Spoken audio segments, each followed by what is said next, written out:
aftershocks from deadly violence at a white nationalist rally in Virginia. Under the cover of darkness, symbols of the Confederacy being moved or hidden from view.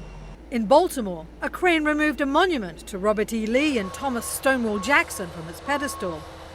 Working around Alabama state laws that prohibit the removal of Confederate memorials, Birmingham's mayor orders wooden panels to cover up a downtown monument.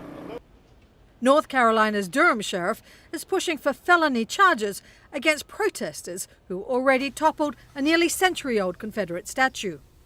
And in Texas, the mayors of Dallas and Houston both hoping for more measured responses, launching reviews of Confederacy-related statues on public lands.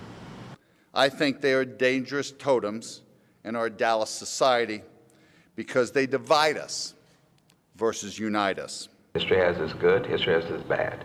But I do think it's important for us to review our inventory and then to make the most appropriate decision. The National Register of Historic Places does not keep a detailed list of all of the nation's Confederate memorials, but the Southern Poverty Law Center has identified over 1,500 Confederate place names and other symbols in public spaces. President Donald Trump continues to double down, blaming all sides for the recent violence. Hello, everybody. You look at both sides. I think there's blame on both sides, and I have no doubt about it. At the epicenter of this latest wave of unrest, a packed memorial for 32-year-old Heather Heyer, who was killed during the Virginia protest. If you're not outraged, you're not paying attention, and I want you to pay attention.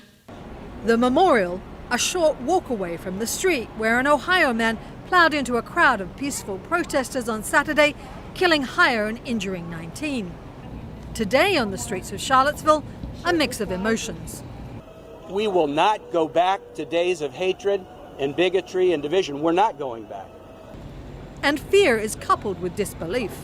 I think all the statues in Charlottesville or other statues, when you go and visit other places, it shows their history and what they've been through and what they've accomplished throughout the years. And I think that it's just stupid to have this big of a riot or this big of a problem over a piece of cement.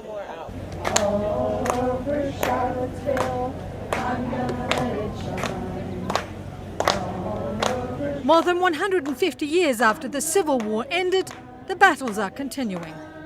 Tracy Brown, Associated Press.